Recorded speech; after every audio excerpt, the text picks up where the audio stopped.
Voy a empezar a compartir pantalla para que iniciemos.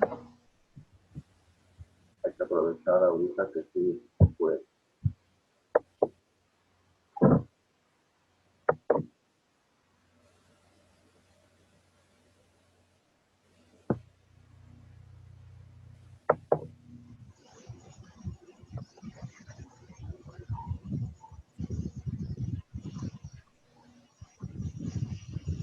Ok, los que acaban de llegar, registren su asistencia en el chat, por favor. Ok, hoy estamos con ética y el tema de hoy va a ser un poquito serioso porque es historia. Espero que no sea tan aburrido para ustedes. Ustedes ya habían iniciado a hacer algunas investigaciones sobre algunos conceptos éticos. Hoy vamos a tocar el tema de lo que es el éxito de la filosofía para que entendamos cómo sería el nacimiento de la filosofía y por qué de la filosofía entramos a lo ético. Ok, ya están ahí ingresados sus dos compañeros y comenzamos entonces. Pues alguno ya está.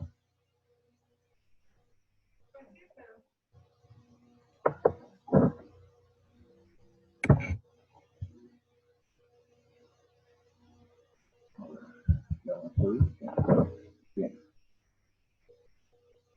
Dentro de la filosofía se dice que hay un paso del mito al logos. Se dice que el inicio de la filosofía está precisamente en ese paso. Para poder entenderlo, necesitamos definir a qué se refiere con el paso del mito al logos. Entonces, me gustaría saber por ustedes qué conocen de la palabra mito. ¿Qué es el mito? Los escucho.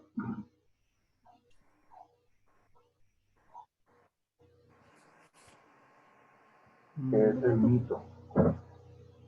Pues es una creencia que no sé, que no sea como comprobado, pero existe el rumor de que sí existe algo ahí, O sea que como así o sea, algo que está y que tiene cierta influencia, aunque no haya sido demostrado que realmente sea cierto, ¿verdad? ¿Alguien más que nos quiera compartir? Se podría decir, profe, que son acontecimientos que buscan dar una explicación a un hecho que no se ha comprobado.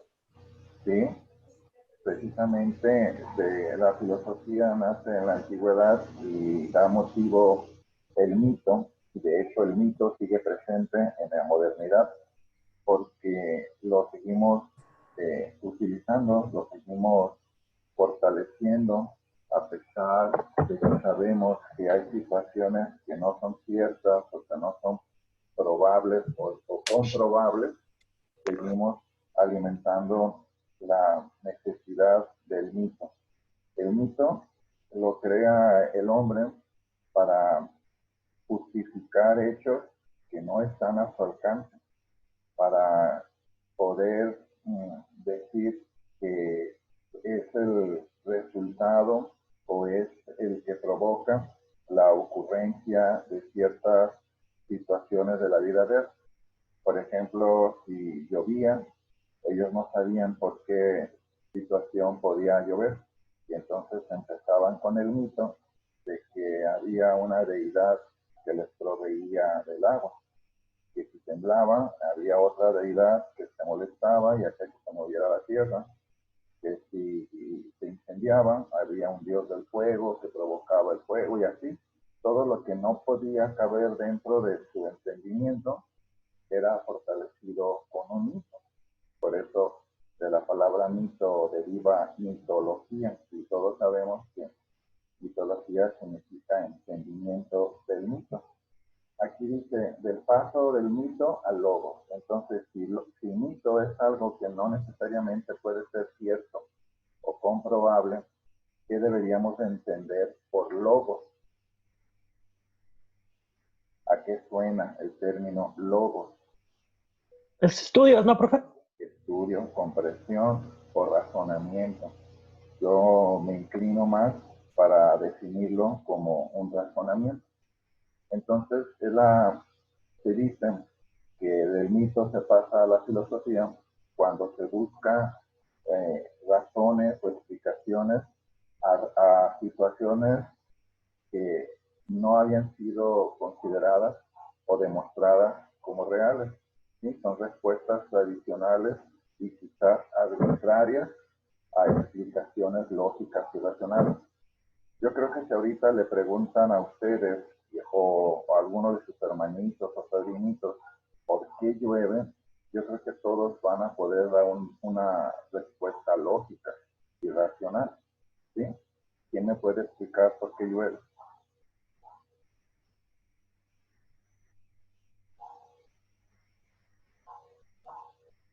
¿Quién me dice? A ver si los escucho.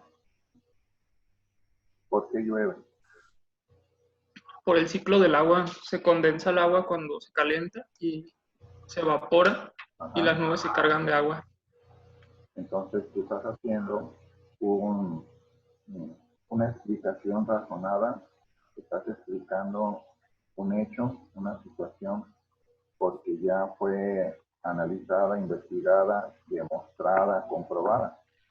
Y antes no utilizabas el logo, sino utilizabas el razonamiento, posiblemente hablarías de la deidad o de la fuerza superior que provocaba la lluvia, ¿verdad?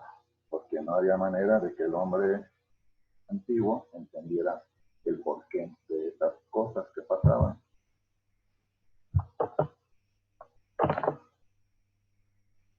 ¿Qué significa la frase el paso del mito al logo? Dice que es una expresión con la que se hace referencia al origen de la filosofía, como superación de las formas místicas y religiosas de pensamiento, y al advenimiento de un pensamiento racional que incluye tanto la filosofía como la ciencia. Cuando el hombre primitivo trataba de dar explicaciones a los aconteceres de la vida, pues las personas que eran las encargadas de explicar o de informar qué era lo que estaba sucediendo, generalmente tenían desempeños como parte de algún tipo de religión o de creencia. Por ejemplo, si hablamos de los griegos, que es donde nace la filosofía, todos sabemos que en Grecia hay un lugar que se llama Delfos y que se conoce porque había una famosa pitonisa que era quien hacía los augurios. Entonces, yo imagino que esa persona ha de haber estado súper fumada o súper drogada, porque dicen que para que pudieran entrar en éxtasis y en el nivel que ellos consideran necesario para hacer el contacto con el Ser Supremo, pues yo creo que se tenían que drogar de alguna manera. Y ella provocaba mitos, ¿no? Ella la que daba los augurios, si te ibas a casar, si ibas a tener descendencia, si ibas a ser pobre. Buenas noches. Hola, buenas noches. Entonces, este tipo de situaciones, esa falta de razonamiento, además era más cómodo justificarlo de alguna manera para que no se pongan a trabajar en que analices qué está sucediendo. Era más cómodo decir, hay un ser supremo y él es el responsable. O ve con la pitonisa y ella que te diga, a ver qué soñó, qué fumó, para que te diga qué es lo que va a pasar contigo. Entonces, les comento, eran formas místicas o religiosas con las que podían controlar el pensamiento del hombre en la antigüedad. Entonces, cuando pasamos del mito al razonamiento, empiezan a ser propiamente la ciencia, pero también la filosofía, porque ahí van de la mano, empiezan a hacer análisis, empiezan a hacer estudios, la filosofía, quizás sobre aspectos meramente intangibles, pero que buscaban de alguna manera una repercusión tangible, porque el ser humano podía actuar de acuerdo a cierto razonamiento entre lo bueno y lo malo, podría obtener beneficios físicos, comodidad, dinero, poder, ¿verdad? Actuando como se presume que era lo correcto. Vamos a seguir. ¿Cuándo y por qué se produce el paso del mito al logos? Dice que se produce durante el siglo VI antes de Cristo, en la antigua Grecia. Supone la sustitución de causas sobrenaturales para explicar los hechos por causas de tipo natural. Los antiguos filósofos pues eran así considerados como gente que vivía apartada de la sociedad y que se dedicaba a observar el mundo, a observar la vida, a observar a las personas. Y quizás esa situación del tiempo que dedicaban a sus observaciones, quizás les permitió explicar circunstancias que la gente nunca había conocido la verdadera razón, porque nunca se había dado tiempo para analizarla. Era como personas a las que les alimentabas con una instrucción y no hacían más preguntas, ¿verdad? Hacían lo que tú le decías y ya se quedaba como una costumbre, como un conocimiento que se pasaba de generación a generación, pero nadie preguntaba el por qué. Hasta que llegaron esas personas, los primeros filósofos, que empezaron, les digo, a tener como tiempo para observar las cosas, y quizás esto es lo que les permite que pasen del mito al logos. Vamos a seguir. ¿Cómo se produjo el paso? Bueno, pues dice que en la antigua Grecia, con el nacimiento de la filosofía, ocurren unos movimientos que se conocen como eurocentrismo o genocidio, que es una manera de querer explicar cómo se manejaba el ámbito de la sociedad antigua. Como están haciendo en Grecia, entonces todo lo que sucedía lo justificaban mediante relatos que nos narraban, porque todavía hasta la fecha existe la mitología griega, nos narraban las vidas de seres mitológicos, dioses que tenían actos verdaderamente asombrosos, ya sea de fuerza, de amor, de odio, de lo que haya sido, y que justificaban, pues, no sé, la razón de la existencia o de la vida del ser humano en el planeta. ¿Sí? Entonces utilizaban ese tipo de relatos para que de alguna manera se entendiera o se aceptara el porqué de las cosas. Y se aceptaba como un dogma. Por eso dice en la diapositiva anterior que tenían que ver con situaciones religiosas, ¿no? Y por eso les explicaba yo lo de que iban al oráculo de Delfos y que ahí les decían su futuro, ¿no? Como si fueras con una divina y le decías quién va a ganar. A ver, dime la Buenaventura. Entonces, también nos dicen que el mito proviene de una palabra latina que se llama mitos, significa palabra o discurso. Entonces, si unimos a la acción de lo que hacían cuando platicaban un mito, pues es un relato, es la unión de palabras acerca de cualquier circunstancia que pudiera preocupar al ser humano de ese momento. Podría ser el origen del universo, la aparición del ser humano en el planeta o cualquier otro objeto que se considerara interesante pensar o justificar cuál era la razón de su existencia o por qué había llegado a este lugar. Eso no quiere decir que el hombre antiguo hubiera sido tonto, pero si lo hubiera sido, no hubieran existido tantas cosas que nos asombran todavía en la actualidad. Sí, pero como que estaba el conocimiento, el raciocinio limitado a ciertas personas, porque las demás aceptaban las cosas como si fuera un dogma, ¿sí? Como si fuera una creencia en un Dios, y no podían ellos argumentar o decir algo contrario porque ya eran pues prácticamente tomados como locos o rechazados o expulsados del lugar donde vivían. Por esa circunstancia también la comodidad de no perder un techo o un alimento, pues quizás eso motivaba que no dijeran nunca nada o no se pusieran a pensar el porqué de las cosas. Dice que el mito se convierte en una manera de explicar lo que nos rodea, porque el hombre siempre ha tenido curiosidad de saber qué sucede a su alrededor. La problemática es que no puede explicar todas las cosas. La ventaja que tenemos nosotros en la actualidad, comparado con las personas de aquella época, es que tenemos un acervo tremendo de información al alcance de nuestra mano, y esa información nos permite conocimiento. Entonces es más difícil que nosotros podamos creer en un mito.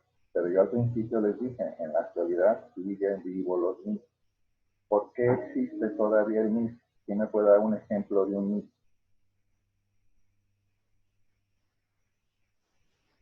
La Llorona.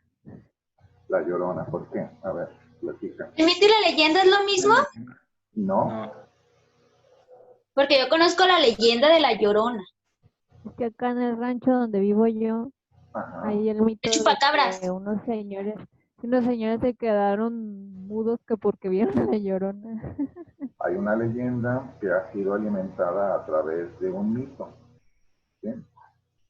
De una historia. Y por ejemplo, yo no sé en qué lugar viva tu familia, pero suena El interesante. árbol del vampiro. El árbol del vampiro, el del Panteón de Belén, es un mito.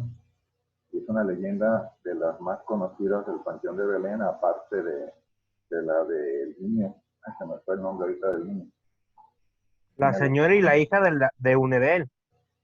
La señora y la hija de Unedel, la de los intendentes. Pues jamás Hay una niña que se aparece. hay dos niñas que se dicen que se aparecen. Yo no las he visto. Yo no las he visto, así que no me consta ni nada. Pero una que ahí donde está el cajero, porque ahí la atropellaron, y otra en el estacionamiento subterráneo, porque ahí donde ahora están las instalaciones de sistemas, era vivienda de intendente. Así que ahí murió una hija de un intendente y dicen que esa niña se aparece. Yo no sé, yo no la he visto, pero hay personas que creen que ella está ahí, que se imita, porque no hay forma de demostrarlo, ¿sí? Pero lo que sí pudiera ser leyenda, que está alimentada por un mito, es lo de la supuesta novia que camina en la azotea del centro universitario. Que ya después, en otro momento, pues, platicaré esta historia, ¿sí? Entonces, el mito es la razón que pone de manifiesto que la mitología, o sea, el mito, logos, punto, mitología, estudio del mito, ya no servía como un discurso racional. Ya la gente como que ya no se la creía tanto. ¿Hasta qué época consideran ustedes que tuvo efecto o poder el uso del mito en el ser humano?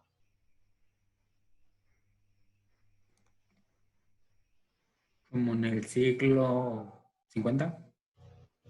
¿50? Apenas vamos en el siglo XXI. Ya se me adelantó usted mucho. Ah, no. Él Ya vive el anda, futuro. ya No anda, sé, ya cuando se a 1950, profe, ¿no? Los años 50, no sé, 1950. no. Okay. Yo dije en el siglo 50, dije, hijo, bueno, vamos en el 21. ¿Por qué en 1950? ¿Qué tiene en especial? Era cuando ya empezaban a utilizar, como no sé, ese método científico, profe. Pues quizás desde antes comenzaron a utilizarlo, pero como cuando tenían más poder, yo pienso que es desde la época de los filósofos, porque vaya que le batallaron los filósofos con el mito, incluso algunos de ellos lo usaron para justificar sus ¿cómo les puedo decir? Sus escuelas filosóficas, pero yo creo que donde más se aplicó fue en la Edad Media, porque no sé si ustedes recuerdan sus estudios de la Edad Media en historia, en la primaria y en la secundaria, pues fueron épocas en que el ser humano se encerró en las ciudades, se dejó de crecer en el pensamiento, todo lo que tuviera que ver con investigación, con cultura, con ciencia, estaba prohibido por la iglesia, ¿sí? De ahí también sale lo que nosotros hemos escuchado de los episodios negros de lo que es la Inquisición, ¿no? Porque todo lo que no era posible entender, razonar, era equiparado a mitos o a supersticiones, porque el mito también puede dar campo a una superstición, ¿sí? Entonces, no sé si saben la historia de Galileo, que la iglesia lo mandó a la Inquisición, porque él decía que la tierra giraba alrededor del sol y la iglesia decía que el sol giraba alrededor de la tierra. Entonces lo hicieron confesar públicamente que él estaba equivocado, porque de lo contrario, pues iba a aparecer bajo la Inquisición, no sé, a lo mejor lo iban a quemar, le iban a hacer algo. Entonces él hace su discurso que dice que, pues, que los planetas están estáticos en el universo. Y dice, más sin embargo se mueven.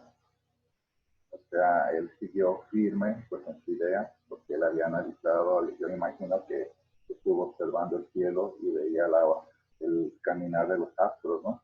Entonces, como que eso lo ayudó a entender que, pues, que no era un universo estático, que hay movimientos, que hay órbitas, y entonces él utilizó el razonamiento.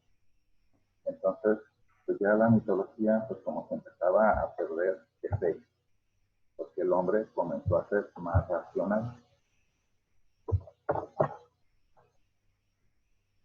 Dice que el paso del mito al logo es que es más bien como la lógica y la razón. Fue la necesidad de dar una explicación que se entendieran las cosas y a la existencia de los fenómenos del mundo. No solamente una creencia popular. Hace rato yo les decía, ¿por qué llueve? Ya me empezaban a explicar ustedes que existe la condensación del agua, luego primero la vaporización, luego la condensación y conforma la nube, luego el hecho de chocar con corrientes frías de cierta altura provoca que la nube se convierta nuevamente en agua y caiga a la tierra, donde vuelve a evaporarse, se condensa, forma la nube y es un ciclo, ¿verdad? Entonces, es una razón lógica del motivo de por qué está lloviendo. La palabra mito dice que proviene de la misma palabra griega mitos, que significa discurso o narración, y que el logos es el conocimiento que se adquiere a través de la razón y no a partir de las creencias. Esto es lo que lo hace diferente al mito. Pero ustedes han escuchado que lo unen en una sola palabra y se convierte en mitología, el estudio del mito, porque es donde tratan de comprender el mundo antiguo, todo lo que se refiere a la existencia de un ser supremo o seres supremos. En el caso de los griegos, tenían un panteón muy extenso de dioses.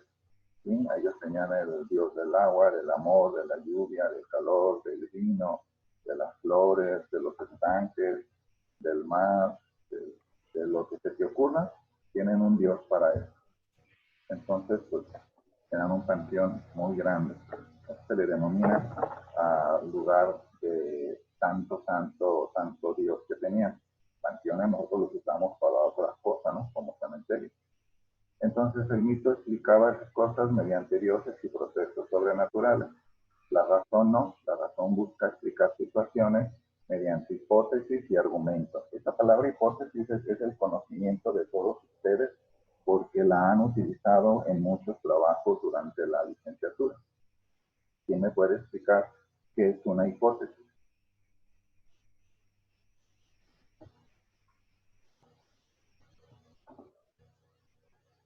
¿Es algo que no sabes o quieres investigar? Que no sabe si quiere investigar. Puede ser.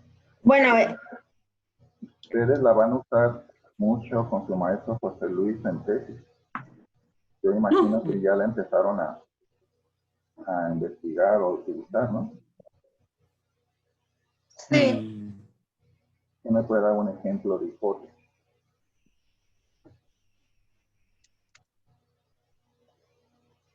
Pues más bien es una idea, ¿no, profe? Una idea que puede ser cierta o no.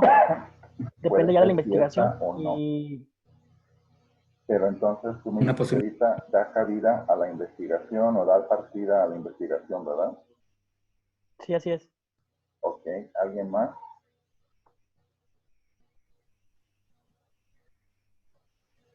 Entonces, a ver, te escucho. No, pero se me fue. No, lo escucho, a ver. Es que no me acuerdo qué iba a decir. Una hipótesis como una posible solución, Una posible un solución. posible Bueno, y tú la usas, yo lo voy a tomar como ejemplo en una tesis. Tú vas a hablar sobre un asunto que vas a presentar bajo una hipótesis. Yo pienso que la hipótesis es una suposición que, como dijo tu compañero, no necesariamente tiene que ser comprobable, ¿sí? Yo puedo manejar varias hipótesis y no necesariamente demostrarlas o comprobarlas. Son simples suposiciones que pueden justificar la razón de algo que está sucediendo, que sucedió o que puede llegar a suceder. Son diferentes hipótesis. ¿Y los argumentos qué son? ¿Cuáles son los argumentos?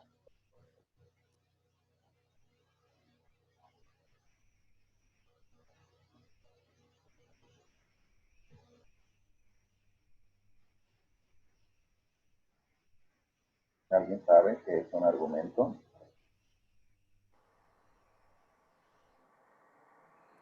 Son declaraciones o conclusiones que ya se tienen, sobre los cuales se maneja pues la posible solución al problema que se esté tratando. Bueno, el argumento, coincido contigo en algunas cosas que me mencionaste, pero no necesariamente quiere decir que ya existe. El argumento, si tú fueras abogado, tendrías varios semestres estudiando argumentación. ¿Por qué? Porque necesitas conocer la manera en que mediante el uso de las palabras, ya sea de forma una serie oral de o hechos. escrita, puedas convencer, influenciar o influir a una o varias personas sobre un hecho que tú estás mostrando. Luego dicen, tus argumentos no me convencen. O muy buen argumento de la novela. ¿A qué se refiere?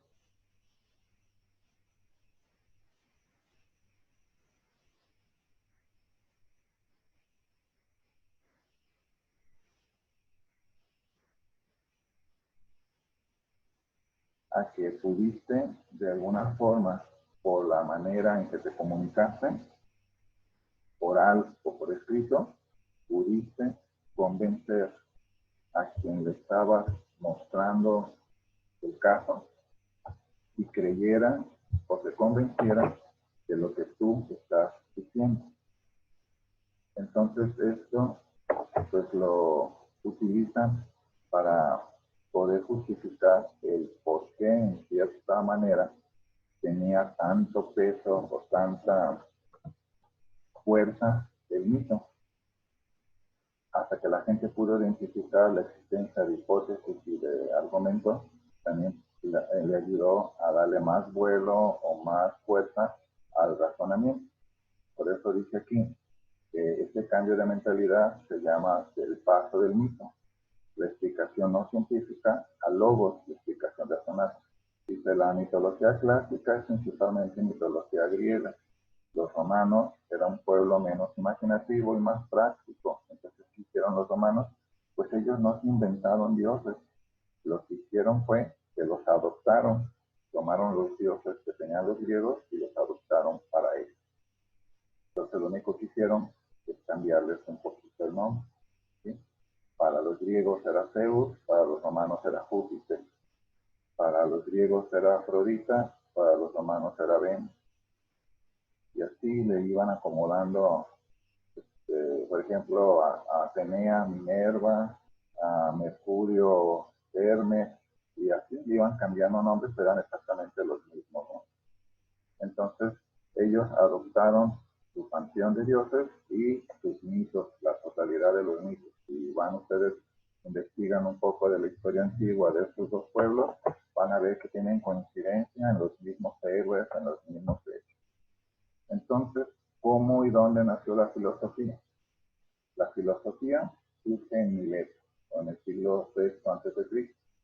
y se da gracias al contexto político, económico y social de la época. Hay varios filósofos, hay tres que son los más reconocidos. ¿Quién recuerda cuáles son sus nombres de esos tres?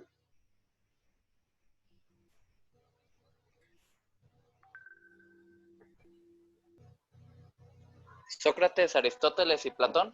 Así es. Son los más reconocidos. No quiere decir que sean los únicos. Hubo más, ¿sí? Pero son a los que se les reconoce más mérito porque todavía en la actualidad permanece con gran presencia o con gran fuerza muchos de lo que ellos demostraron o argumentaron en su época, ¿sí? Entonces, aquí nos dicen que Aristóteles constituye junto a Platón el legado más importante del pensamiento de la Grecia antigua. Aquí no están mencionando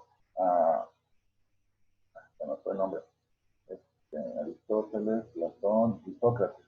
No están mencionando a Sócrates, pero no quiere decir que no tuvo influencia en. Hay otros que, te digo, la gente los desconoce, pero fueron también filósofos de la antigüedad y que ayudaron a fortalecer el pensamiento del ser humano, que ayudaron al entendimiento y dieron cabida al nacimiento de la ética. Dice que la razón es la facultad del ser humano de pensar, de reflexionar para llegar a una conclusión o formarse juicios a una determinada situación. Proviene del latín ratio, del rationis, que significa cálculo, razón o razonamiento. Por eso luego en algunas funciones matemáticas de su calculadora o de su computadora aparece la palabra ratio, ¿sí? Incluso en algunas fórmulas financieras se dicen calcula el ratio, de cada como de ser, ¿sí? Entonces es cálculo, razonamiento. Se me pierde el cursor aquí en esta compra. Ahí está. La ética, según el diccionario, es la parte de la filosofía que estudia el bien y el mal relacionado con el comportamiento humano y con la moral. Ustedes hicieron una investigación en su tarea de plataforma donde me explicaron qué era la moral. Me gustaría ahorita escuchar a alguno de ustedes que me dé su punto de vista.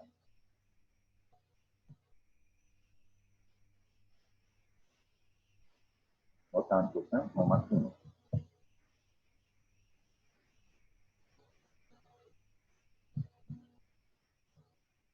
Piensa bien, a ver.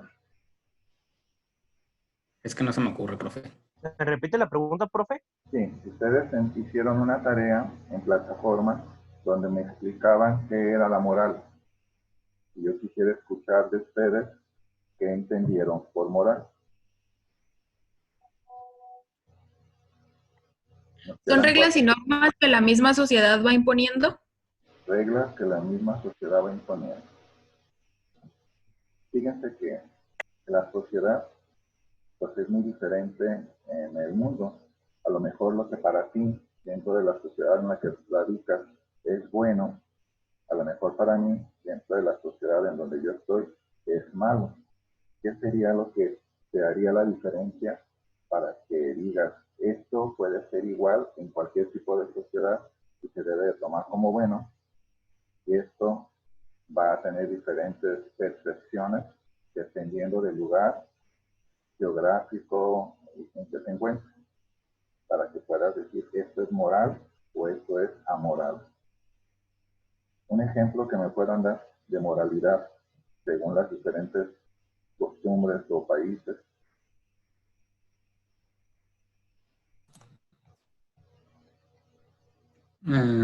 Por decir que... La moral es por decir si decides robar o no, profe. Por ejemplo, una persona que deja su mochila, no sé, en tu mismo salón y tú tienes no sé, y tú le vas a robar eso, ahí significa que no tienes moral. Si tuvieras moral, no robarías porque sabes que es tu compañero y porque sabes que está mal. Y si yo te digo, tengo mucha necesidad económica, tengo que alimentar a mi familia, Ahí ya no sería moral. ¿qué sería? Se me olvidó la... Más bien yo le diría necesidad, porque moral no es. Moral es cuando sabes identificar lo bueno y lo malo. Pero también se cae un delito, ¿no? Maestro, ¿no sería como la conciencia? Pues pudiera ser como una conciencia, pero yo te pregunto a ti, sorprendes a tu compañero robándote su cartera, te vas a molestar, pero te dice él, es que ya no tengo para llevarle comida a mi mamá.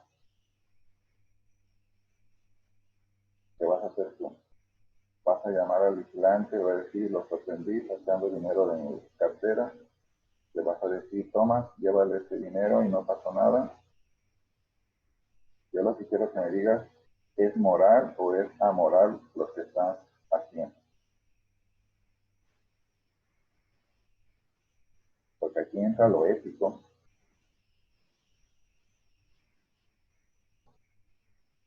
Ustedes me dijeron que ética era el estudio entre lo bueno y lo malo. Robar es malo. La ética, ¿no era eso la moral? La ética sigue también eso de lo bueno y lo malo. Y regula o se incorpora en él a la moral, la moralidad. Por ejemplo, yo les dije, denme un ejemplo de moralidad. Si alguna vez han ido al mar cuando hay turismo europeo, van a observar que en las playas hay muchas mujeres topless. A lo mejor para la gente de México se nos hace amoral que anden exhibiendo. Pero si entendemos que son europeos y que vienen de países como Noruega, Holanda, que ellos ya es súper normal, no es amoral. Alguien aquí se escandalizó cuando le dijeron que en Guadalajara podía estar haciendo el amor en la calle y ya no se iba a detener la policía. Para muchas personas eso es amoral, porque las reglas morales dicen que eso no está permitido hacerlo en público, menos de que se esté exhibiendo en un lugar. Ya se nos va a terminar. ¿Cuánto nos queda de clase? ¿A qué hora se concluye? ¿9:50? En 40 minutos, profe. 40 segundos, perdón. Nos quedan 40 segundos, nos queda un minuto de clase. Entonces ya esa que se termine ya no se conecta. Les voy a subir esta actividad a la plataforma y les voy a dejar un trabajo con él. ¿Sí? Ya nomás falta una diapositiva. Pues ahí la van a ver. Es una lista de películas sobre ética que les recomiendo para que tengan oportunidad, vean alguna de ellas. No tienen que hacer ningún trabajo, solamente es una recomendación de películas sobre ética, que quizás les puedan servir para alguna otra de sus materias.